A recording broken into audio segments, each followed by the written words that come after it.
저와 한 절씩 교독하시겠습니다. 제가 먼저 읽습니다.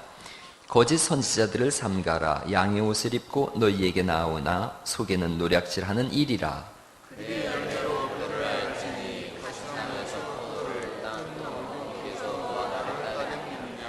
이와 같이 좋은 나무마다 아름다운 열매를 맺고 못된 나무가 나쁜 열매를 맺나니 좋은 나무가 나쁜 열매를 맺을 수 없고 못된 나무가 아름다운 열매를 맺을 수 없느니라. 같이 읽어요. 아름다운 열매를 맺지 아니하는 나무마다 찍혀 불에 던지우느니라. 아멘, 아멘. 9장을 보시면 여호수아서 다음에 사사기가 있는데요. 사사기 9장을 보시면 9장 1절입니다.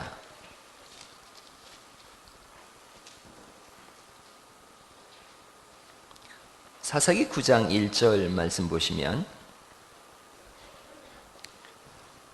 이렇게 되어 있습니다. 제가 읽지요. 여룻바알의 아들 아비멜렉이 세겜에 가서 그 어미의 형제에게 이르러 그들과 외주부의 온 가족에게 말하여 가로되, 이렇게 시작되어집니다.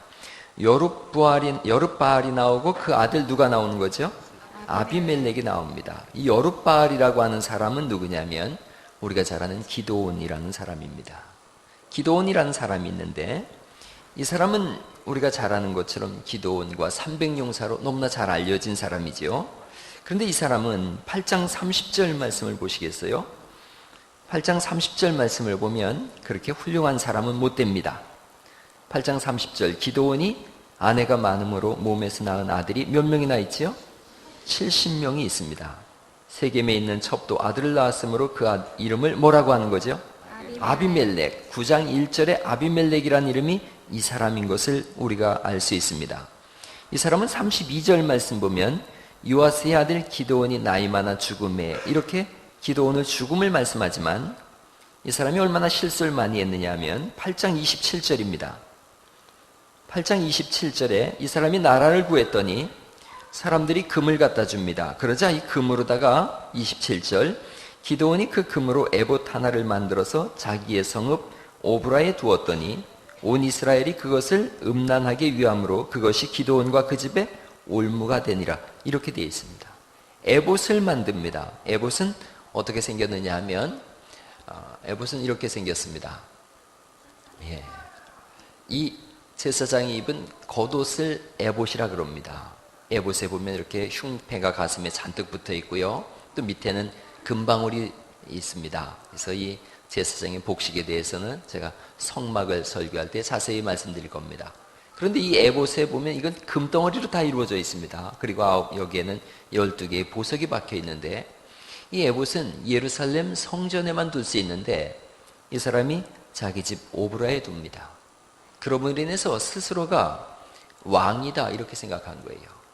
이스라엘의 왕은 하나님이십니다. 우리의 왕은 하나님이신 줄 믿습니다.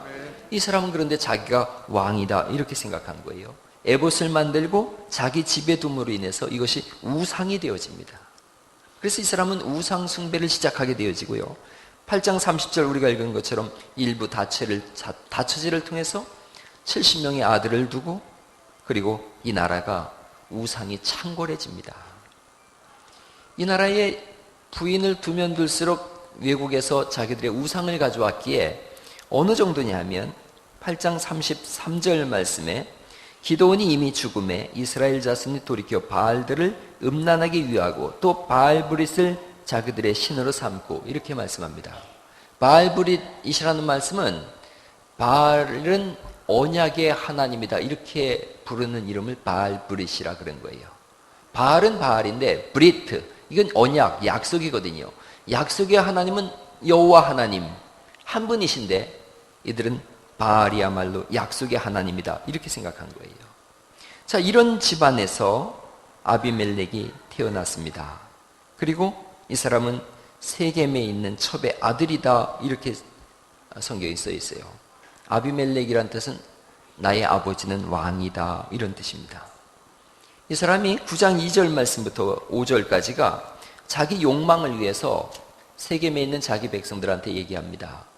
70명이 너희를 다 섬기는 것이 옳으냐 아니면 내 혼자 섬기는 것이 옳으냐. 사람들이 혼자 왕 되는 것이 좋지 않겠냐. 그랬더니 자기 형제 70명을 불러다가 다 죽여버립니다. 그 중에 하나 요담이라고 하는 동생 하나가 도망을 간 거예요. 자, 그런 상황 속에서 이 배경이 그렇습니다.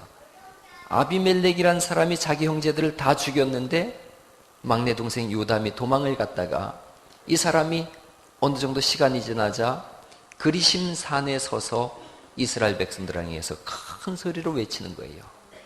그것이 사사기 9장에 있는 말씀인데 이런 내용입니다.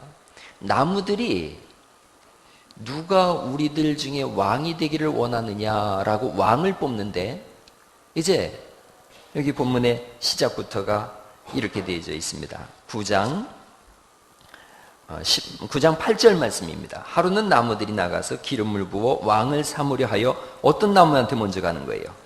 감람나무한테 가서 우리 왕이 되라 그랬더니 감람나무는 싫다는 겁니다. 나는 하나님 앞에 사람 앞에 영광을 돌리는 것이 내 직무지 그거 안 하겠다는 거예요. 그러자 이번에는 무화과 나무를 찾아갑니다. 사진은 조금 이따 보여주시는 게 좋아요.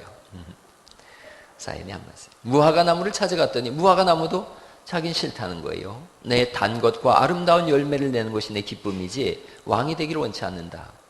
그러자 이번엔 포도나무를 찾아갑니다. 그래서 우리의 왕이 되어주시오. 그랬더니 나도 하나님과 사람에게 기쁨이 되기를 원하지 너희의 왕이 되기를 원치 않는다. 그러자 이번엔 가시나무를 찾아가서 우리의 왕이 되어주세요. 그랬더니 너희들이 사람 제대로 봤다 이거예요. 내가 너희 왕이 되겠다. 그리고 내 말을 듣지 않으면 내게서 불이 나와서 너희를 살라버릴 거다.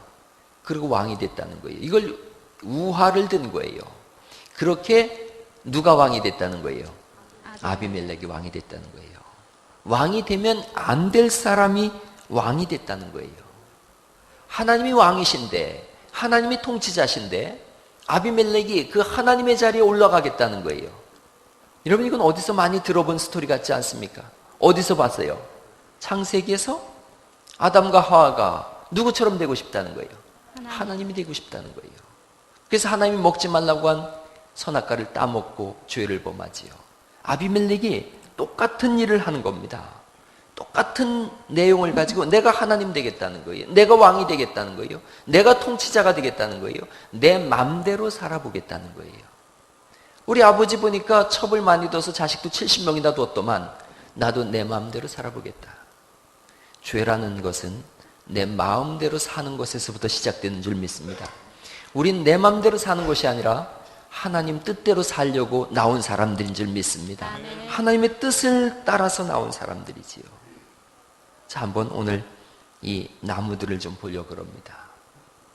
첫 번째 감람나무를 찾아갔습니다. 감람나무는 이렇게 생겼습니다.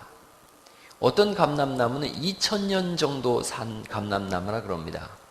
이 감람나무는 한 1300년 정도 살았다 그럽니다. 그러니까 2000년 정도 산 감람나무는 뭐 예수님 당시 때부터 살았겠지요. 감람나무, 올리브나무입니다. 열매가 이렇게 생겼습니다. 아주 뭐 입안에 넣으면은 아주 시큼한 맛이 납니다. 근데 이 감람나무는 예수님을 상징한다 그럽니다. 시편 23편에 주의 지팡이와 막대기가 나를 안위하나이다 이 말씀이 있지요. 지팡이는 이 감람나무의 줄기로 만드는 겁니다. 그래서 이렇게 오목하게 생겨서 이걸 가지고 무기를 삼습니다. 막대기는 이 감람나무의 뿌리로 만듭니다. 그래서 우리는 주의 지팡이와 막대기가 나를 안전하게 보호한다라는 말씀을 그냥 그렇게 읽지만 성경 시대의 사람들은, 성경의 사람들은 감람나무, 올리브나무는 뿌리만 있어도 계속 자라나기 때문에 영생하시는 예수님을 상징하고 있고, 주의 지팡이와 막대기가 나를 안전히 보호한다는 말씀은 예수님이 우리를 보호하신다는 말씀으로 믿습니다.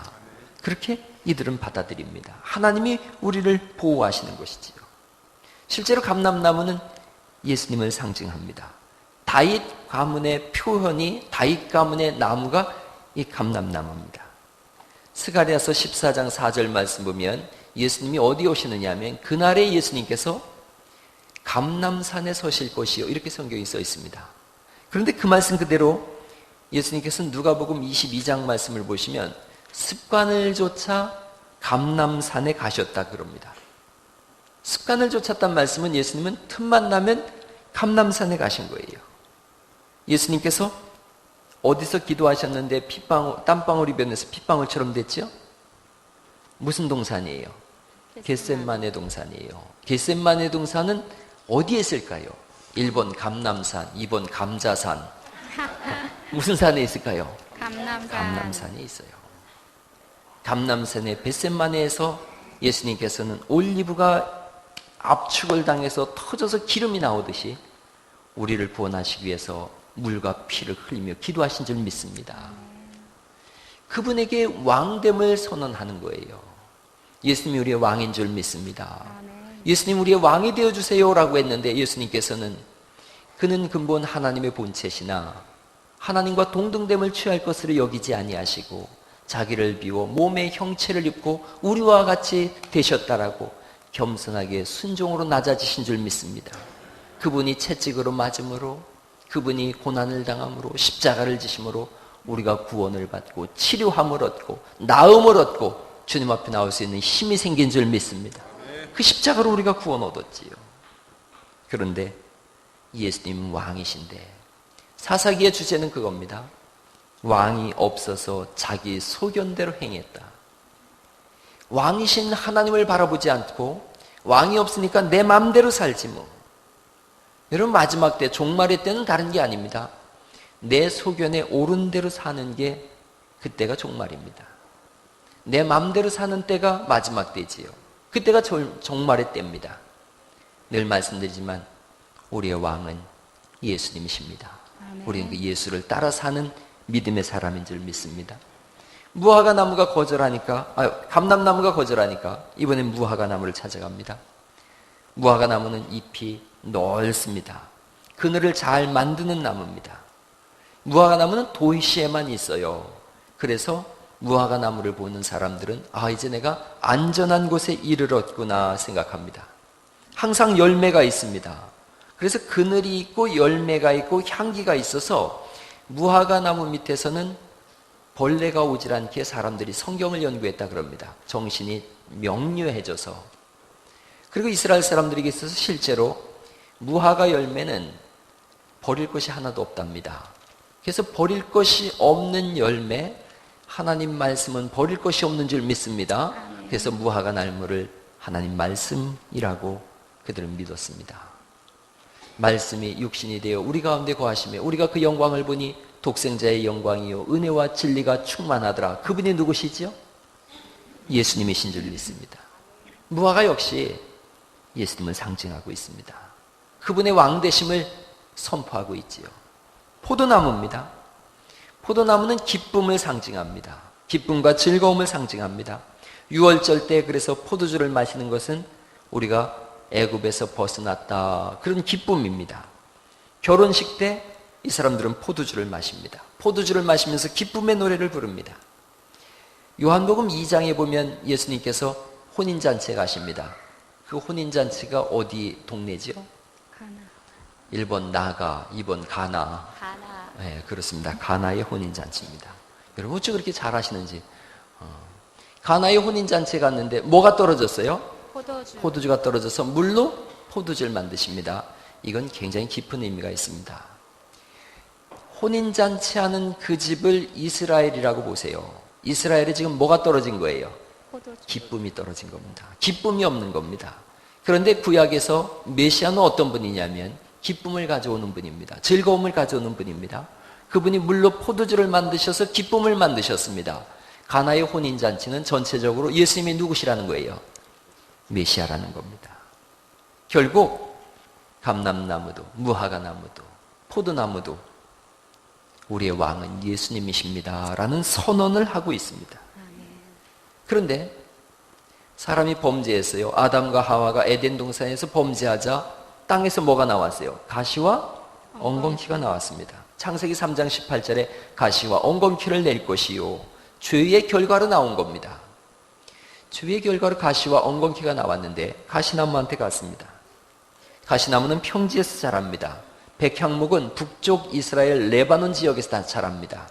그 얘기는 이스라엘 이쪽 끝과 반대쪽 끝이라는 겁니다. 가시나무는 이쪽에서 자라고 백향목은 이쪽에서 자랍니다. 가시나무를 왕으로 삼으면 여기서 불이 나와서 백향목을 사르겠답니다. 이스라엘 전체가 고통을 당할 거라는 겁니다. 왜냐하면 이 가시나무는 악한 나무이기 때문에 그렇습니다. 여러분, 가시나무가 감람나무, 또 무슨 나무예요?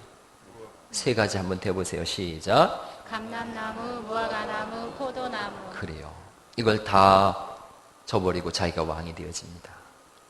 왕인 예수님을 물리치고 자기가 왕이 되려고 합니다. 이 가시나무는 실제로 예수님 십자가에 달리실 때 머리에 무슨 관을 쓰세요?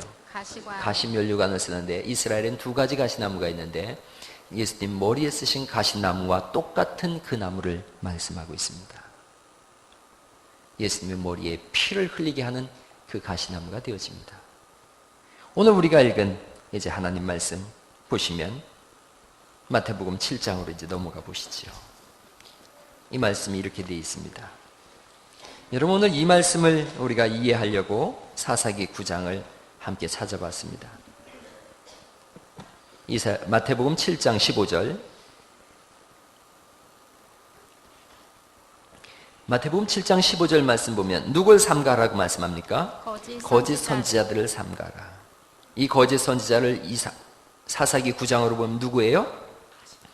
아비멜렉입니다. 아비멜렉. 거짓 선지자들을 삼가하라. 양의 옷을 입고 너희에게 나오나 속에는 노략질하는 일이라. 그들의 열매로 그들을 알지니 가시나무에서 뭘 딸 수 없습니까?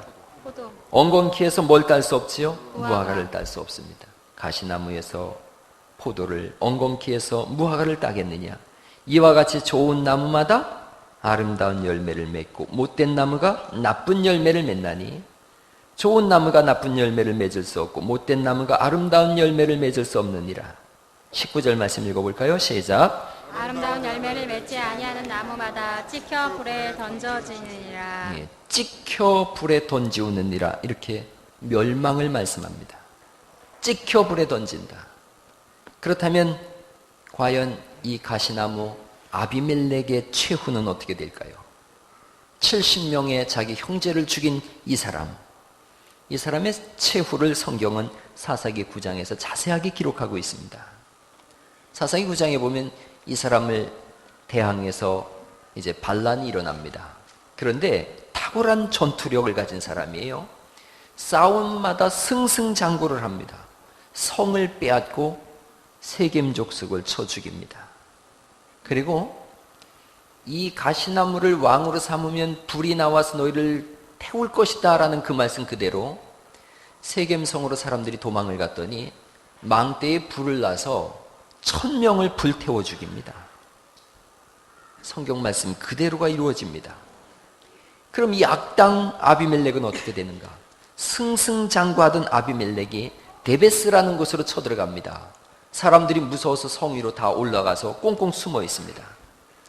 사사기 9장 50절쯤에 나오는 말씀인데요. 그런데 이 성 위에서 한 여인이 맷돌을 집어 던집니다. 그게 머리에 맞고 두개골이 갈라졌어요. 엊그제 수요일날 교사들 모여서 성경 공부하는데 여자 집사님이 그랬어요. 쪽팔리게 여자한테 맞아 죽기 싫어서 그 옆에 있던 군인한테 칼로 나를 찔러 죽이라. 그리 되어집니다. 칼에 맞아서 죽게 되어집니다. 결국 성경 말씀 그대로 찍혀 불에 던지운 나무가 되어집니다. 이게 이 사람의 최후입니다. 오늘 저는 여기서 결론을 내리려고 합니다. 우리는 누군가 하는 겁니다. 우리는 누군가.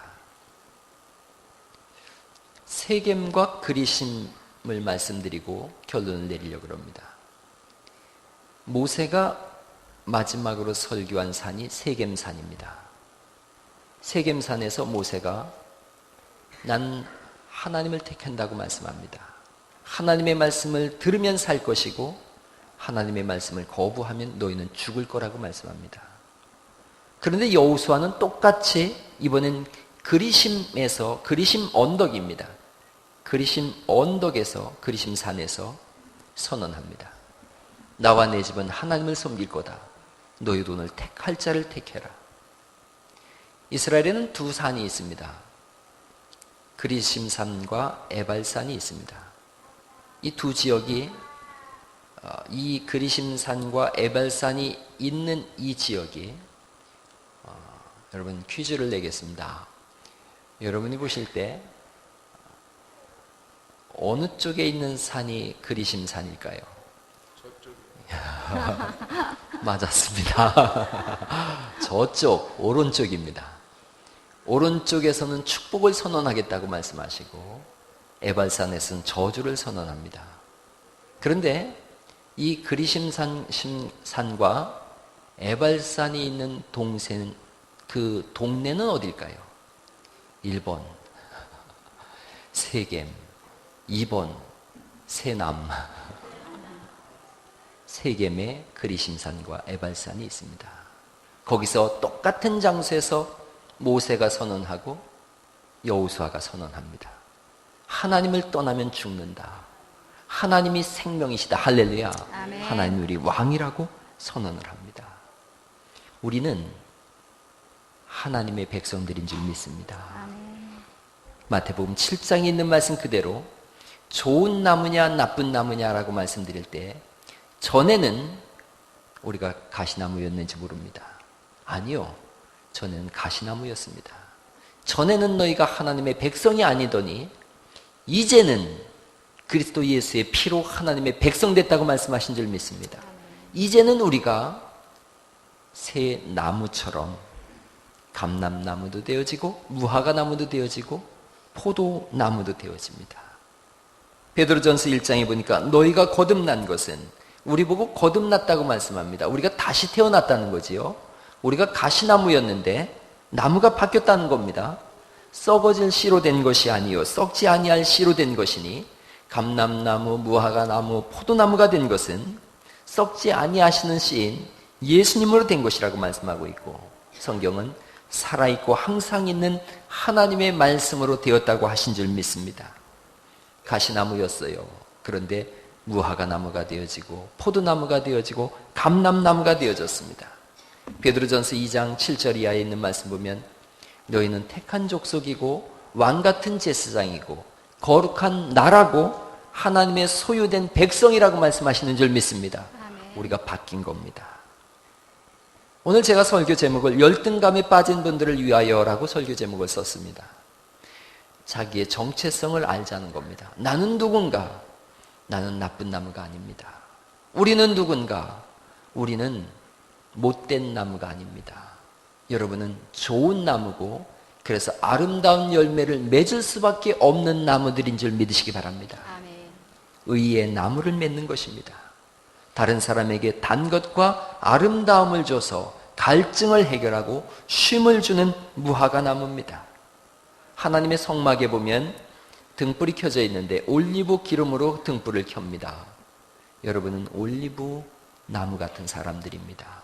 그래서 세상의 어두운 곳을 밝히는 빛과 소금의 역할을 하는 것이 저와 여러분의 삶인 줄 믿습니다.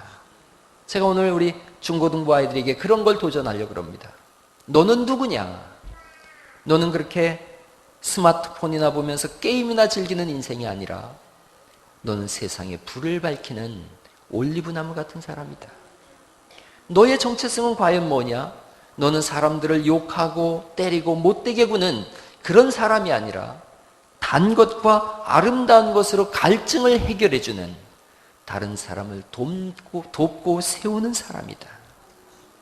포도나무는 그 열매는 11조로도 쓰여졌고 헌물로도 드려졌고 하나님 앞에 전제로도 쓰여졌습니다. 너는 누구냐? 다른 사람을 향하여 너 인생을 드리고 하나님을 향하여 너 삶을 드릴 수 있는 가장 귀한 나무다. 동일하게 여러분 우리는 사람을 살리고 기쁘게 하고 하나님께 영광 돌리는 그런 인생이 우리 인생인 줄 믿습니다. 자신이 누군지를 정확하게 알면 자신을 그렇게 허랑방탕에 방임하지 않습니다. 우리는 가시나무가 아니라 하나님의 나무들입니다. 열등감을 극복할 수 있는 이유가 여기에 있습니다. 우리는 하나님의 사람들입니다.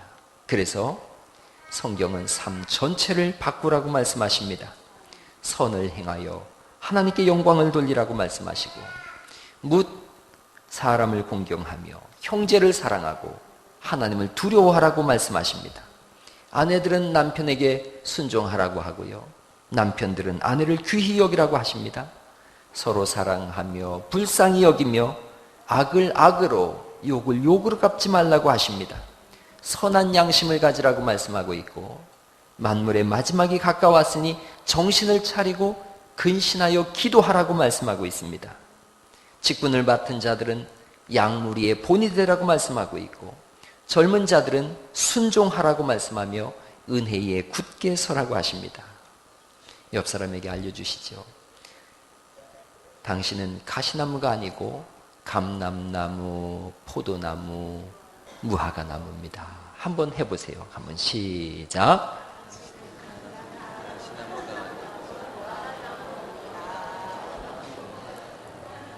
그렇습니다.